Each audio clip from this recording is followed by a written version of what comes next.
คือว่าไอใช่ไออาอาทุกวันผมนั่ง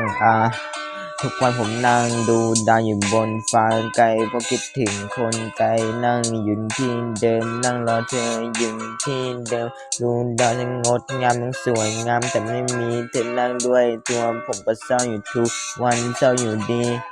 อ่า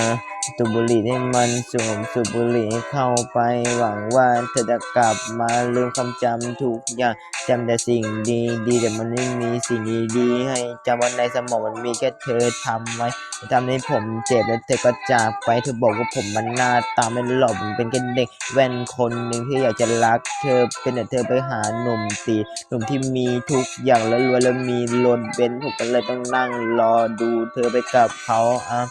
ยังจำถนนเส้นเดิมที่เราได้เดินผ่านยังจำร้านเก่าๆที่เราได้เคยผ่านยังจำทุกเรื่องเราที่เราเคยผ่านมาด้วยกันแต่ตอนนี้มันไม่มีเธอทุกอย่างมันเริ่มมืดมิด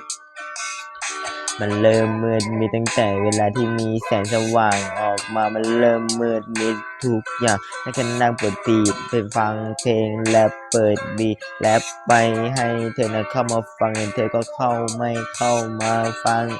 ให้นั่งเศร้าน้ำตามันก็เริ่มไหลออกมาน้ำตามันก็เริ่มไหลออกมาทุกวันนี้ไม่อยากจะคิดอะไรมากก็อยากจะอยู่ตรงนี้อยู่รอเธออยู่ตรง